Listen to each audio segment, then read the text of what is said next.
Okay, we're here with Barry Erskine. This is Barry's Mayoralty Minute of his own. He's going to be taking questions and talking. Now, this is a test run. We're doing this late Saturday night. Tomorrow, 3 o'clock, Sunday at 3 o'clock till 8 o'clock p.m. We're going to take questions. You can Twitter at @BCalgarian. You can send questions to Barry at barryerskine.ca. You can call in at 403-818-6511. What else? Oh yeah, if you're on uStream and following our channel, you can use the chat message that's chat system's built into uStream. Send us a chat. We'll see it right on the screen here, and we'll keep going. The idea here is Barry's platform has been engage the public, and we're going to try it 21st century method. Well, we're going to do an engage, and yes, all through many years I've worked with group processes, decision making, getting people to focus towards target what we need to do and how to get there. And one of the ways to do this, and I've seen this done badly and I've seen it done very well, the worst way is to stand up on a podium looking down into rows and rows of chairs that are straight lines and people sitting there, and having somebody come up to a microphone and start asking questions that often turn into competition or very negative interaction.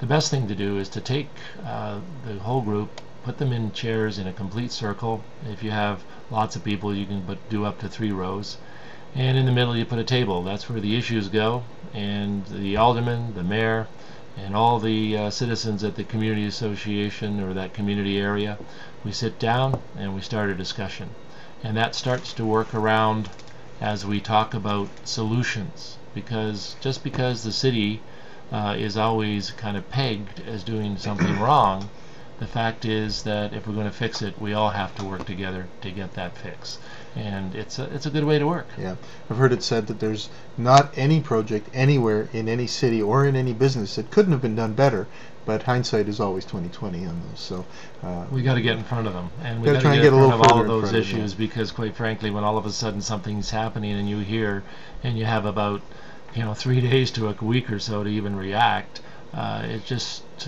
doesn't give any real ability for the public to have a voice in this. And guess what? Who owns this city? The people that work here, the people that live here. This is their city, and we should be listening to them, because they're the people that are paying the freight at City Hall and for the projects, and they should have some say of what they think is important and what isn't. So as mayor, what you're saying is you're going to roundtable it so that things like the Peace Bridge and the lack of airport tunnel, or even the plan thereof, and certainly the financing for things like that, don't happen anymore. You and the citizens and the aldermen are going to sit down and find it out as it's coming through. Well, that Peace Bridge, and I just choke when I'm Bridge, Peace Bridge. Peace It was Bridge. a piece of work, yeah. Yeah, quite frankly, we were down there, and we just walked along both directions. Guess what? You got Center Street, you've got 14th. That bridge wasn't needed in any kind of design at any time, quite frankly. The 3 minutes difference, I don't think that's a big deal for someone walking, even if it does take maybe 15 minutes to get somewhere. I mean, you can sit at stoplights for longer than that. And I thought we were a healthy city. Shouldn't we be walking to work? Shouldn't the extra 3 minutes be a okay, good thing? we'll go with that. Get a little bit of exercise. Yeah. But what I really think is important is, if we were going to build a bridge there, a Bailey Bridge would have been the military Bailey Bridge, because that whole Memorial Drive, I remember way back in the 60s tying myself to the tree because they were going to cut down all those trees. And There's a story. My hair was a little longer, I had a little bit of a beard. It was in the 60s. And we saved those trees, and later on we were able to identify a male tree and take cuttings from it, because they don't cause the fluff, right, and they don't get diseases. They're really strong.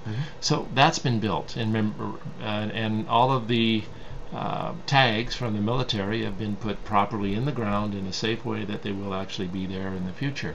So from there, the next step really, we could have used a Bailey Bridge, and it could have been covered over. Could have had the coats of arms, all within the military kind of feel. And a Bailey Bridge is it's a military bridge, isn't it? As it is. I mean, that would have been a peace bridge for the military. Yes, exactly. And you could even get. You can drive the biggest fire engine across that in an emergency, and you'd have lots of room for walkers and bikers at the same time. And I'm guessing we could have picked one up at surplus for $25 instead of maybe $25 No, million. no, not quite 25. Not quite 25. But no, these are, it's a military bridge. We'd have to get one, bring it here, and probably bring it up to its code. its code and everything else. But I think it would probably be about 1/5 of the cost. You know what? I've never heard that said, but that's a brilliant idea. That Bailey Bridge would have said military. I guess it's there. If it's there a peace now. bridge, yeah. And you know what? It's pretty. It's modern. It's new. It's nice. We didn't need it. It cost $25 million. Both of you that are happy about that, please line up over there. Okay. And hey, hold on, $25 million. It isn't built yet. I know. Now, the head of architecture at the university, she did a complete study on this, and all over the world, a lot of these bridges got the plans and got the designs done, and then all of a sudden they had to drop it because they couldn't afford it. Also, a lot of bridges started to get built, and all of a sudden it's going to cost more. So who knows the real cost of this bridge? Okay, well let's leave that one alone. No, let's use that as okay. That's a segue. It's a great segue. Let's segue into cost overruns. Right? Perfect segue. Let's keep going. City Hall cost overruns $700 million over the last 3 years. 1 year, 3 years? I don't know. That's the number I heard. I don't know where it came from. They're so confused about what money is where and how much has been spent where, how they're supposed to even add it up. Yeah. And the point is, if you Well, can't they fired watch, the auditor. well, that was probably the only person that knew what was going maybe she on. knew too much. Maybe she, yeah, maybe. But the fact is that you really don't know where the money went and why it went that way. Yeah. And there's a lot of good reasons, but the fact is the public is paying the freight. They're not getting the information. Without that information, how in the earth are they going to show any respect? Well, so it's got to start right from the ground now. Coming up, we're going to get forensic auditors. We're going to do it arm's length, and we're going to clean up the money and find out where it belongs and whether it was used properly. Let's get the facts, because that will hang over city quite a bit. Okay. Well, why don't you...